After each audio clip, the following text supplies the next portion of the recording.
to Get Fit for a Purpose. I'm Jo, and today we're going to look at a topic that came out on top of a poll that I ran with my followers when I asked them what it was that they struggled with the most. And the number one concern that came out of that poll was fat loss and how to keep going on their diet.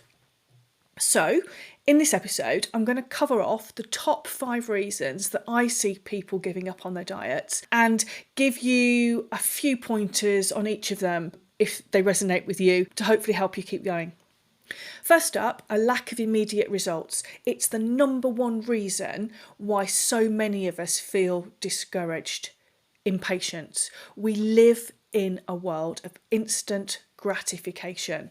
But when it comes to fat loss, we kind of have to rethink how we live our daily lives, because it's slow and steady that wins the fat loss race. So it's really normal for people in the first few weeks of a diet to see a big weight loss on the scales. So maybe 2, even 3 or more pounds. It's not unusual for that to happen in the first week or so on a diet. Just as you're cutting back on the food intake, maybe you're not as bloated, so you're losing a little bit of water weight. There'll be lots of reasons why you have a big change in your body weight over the first couple of weeks of a diet, because you're switching to a healthier diet, your digestion system is just getting used to what you're doing to it, to the changes that you're making.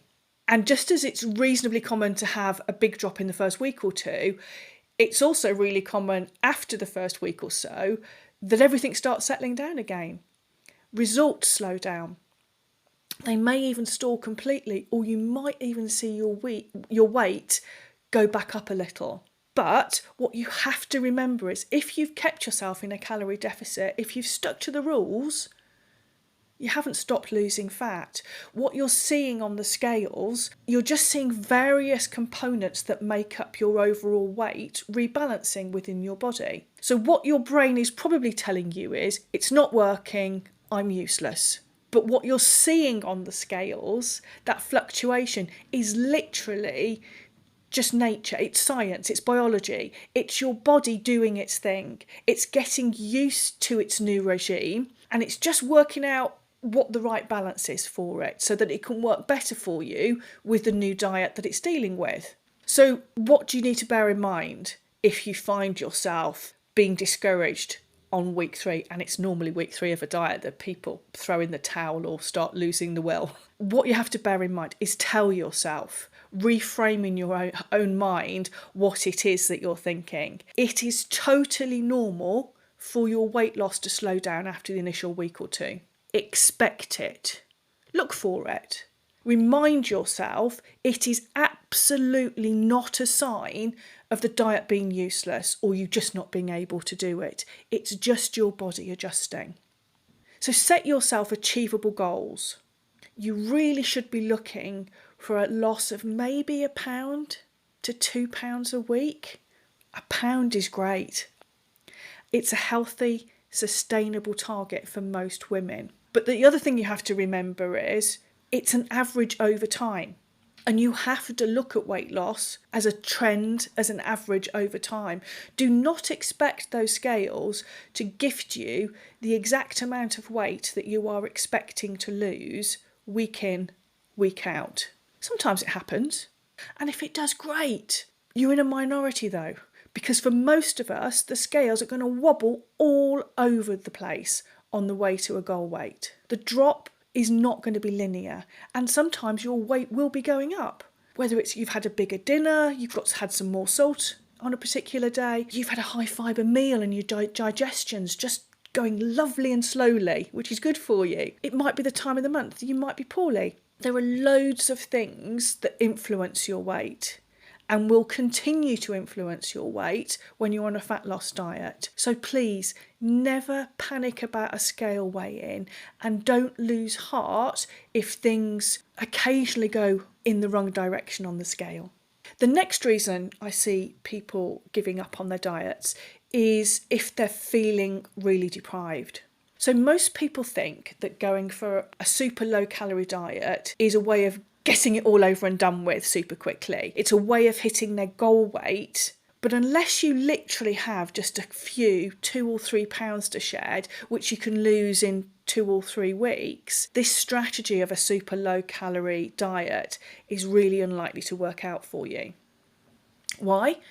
Well, no diet is easy because it will require you to make some adjustments to how you live your life, and change is never an easy thing to do. But if you have a super strict diet, a really hard one, you're just going to be tired, cranky, you're going to have no energy to exercise or go out and enjoy yourself. In short, you will end up resenting the process and be miserable. So many people see a diet as a punishment that they have to endure. Honestly, it shouldn't be that way. A diet that leaves you feeling deprived is only going to lead you to abandon that diet or overeat when you're feeling miserable, whether that's in the evenings or at the weekends. And that means even though you're trying really hard 95% of the time, you might not even end up in a deficit if you go and overeat at the weekend or in the evenings. And if you're not making any progress, then you end up feeling guilty and useless on top of being tired, hungry, cranky. So to avoid this, I would always advise my clients really to settle in for the long game.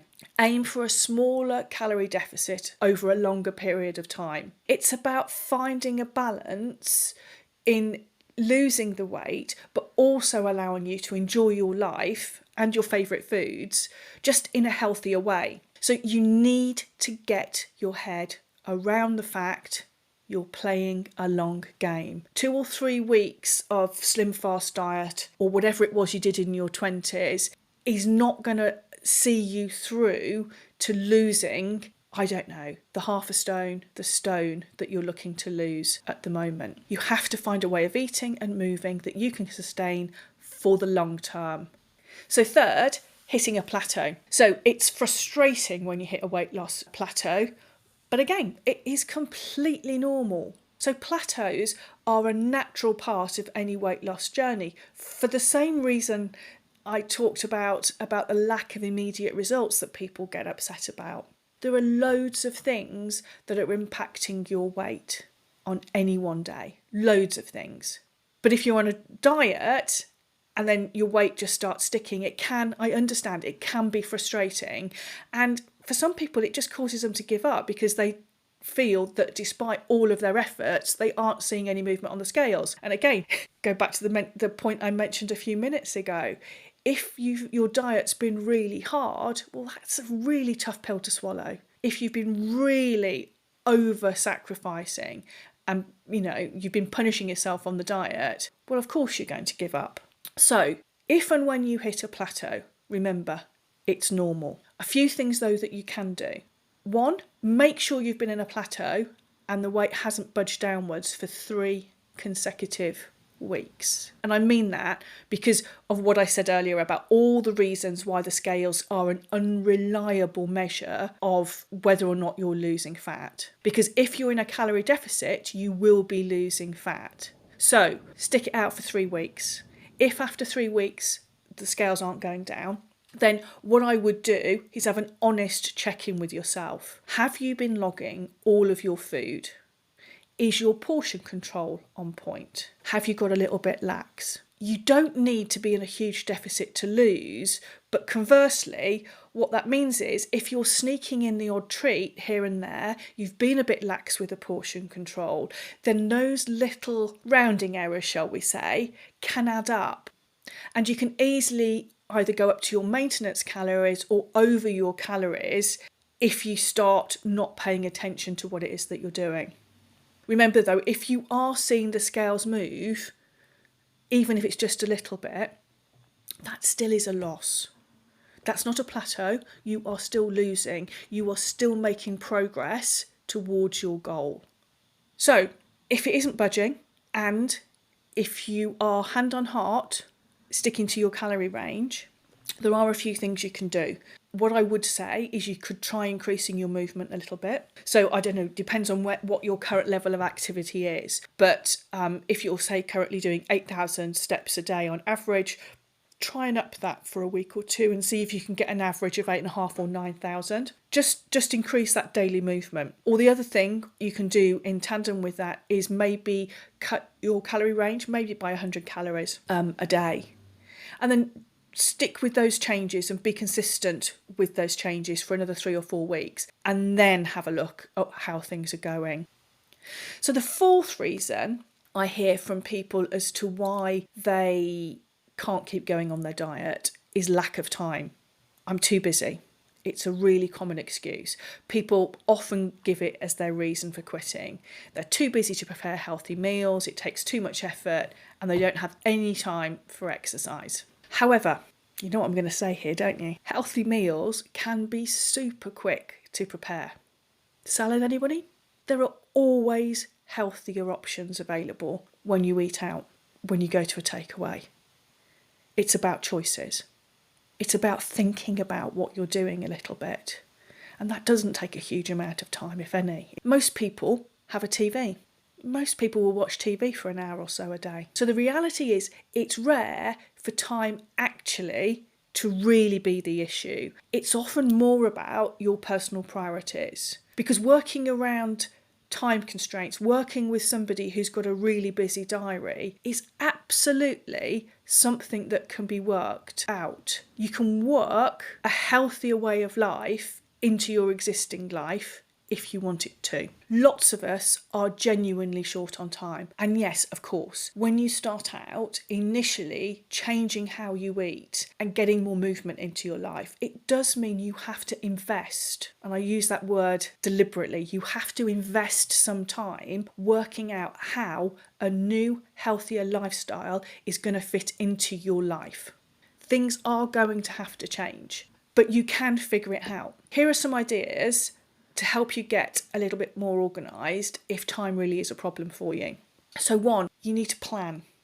You need to plan your meals, you need to shop ahead for those meals, and if you can, I know it's not always possible, but if you can, prepare those healthier meals in advance to stop you making smash and grab unhealthy choices. Look for easy ways that you can prepare or buy healthier versions of the food that you already cook and are comfortable doing, that fit in with your life. And make sure that you have healthy snacks on hand.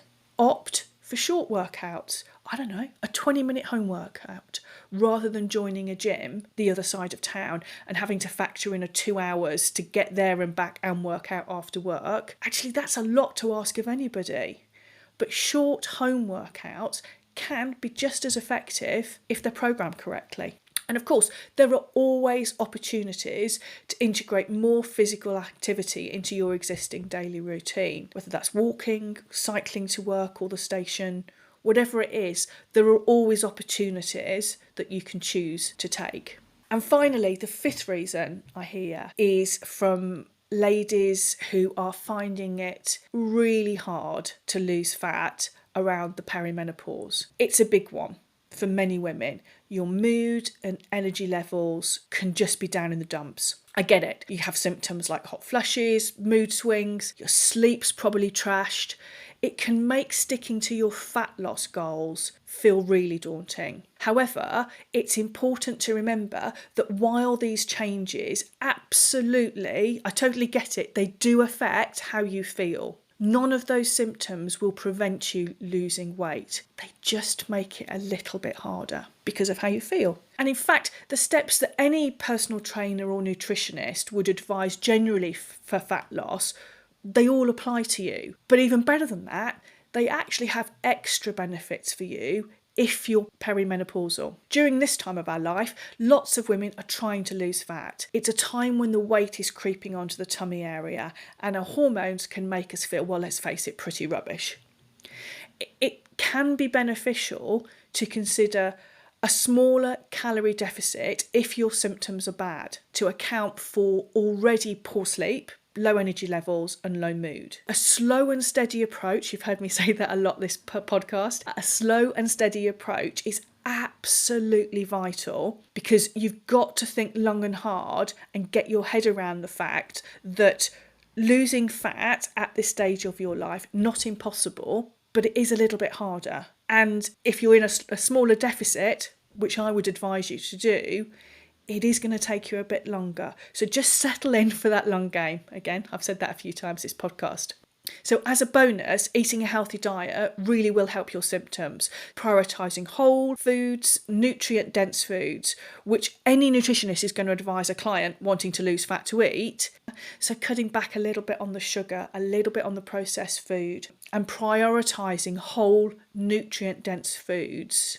The things that any nutritionist is going to advise a client who wants to lose fat, it's a win-win if you're perimenopausal, because that healthier diet that you're going to move on to will also help you feel fuller while you're in a calorie deficit, as well as helping your body deal with the hormone fluctuations.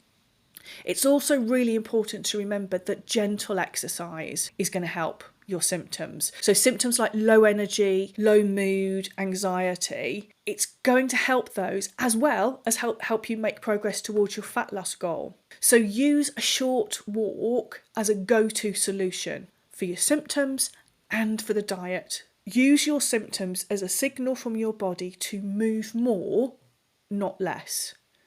And I'm not talking about going out and running a 5K. I'm talking about a brisk 10-minute walk, longer if you can do it. But it doesn't have to be a massive cardio investment. You don't even have to put any workout gear on if you're not comfortable doing that. Just getting out and moving is honestly, it's going to help you feel better. It's also important to recognise that how your symptoms impact you is going to vary day to day and week to week and month to month. So again, it's normal as your hormones fluctuate. Eating a day or two at maintenance when your symptoms are bad doesn't mean that you failed. Switching a workout up from a cardio session maybe to a stretching session does not mean you failed. It means that on that day you listened to your body and did what you could. So remind yourself you're not failing if you do that.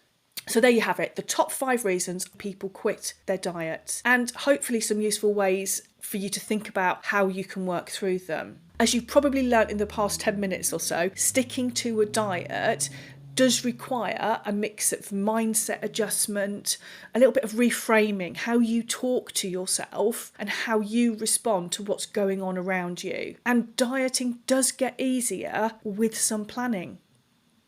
Remember, everything can be figured out. The key is to have a plan, be kind to yourself, find out as you go what works for you, what doesn't work for you, and of course, stick with it. If you've got any questions or you need some advice, drop me a line on Instagram. You can find me at Fit for a Purpose UK. I'm always happy to help. That's it for today's episode.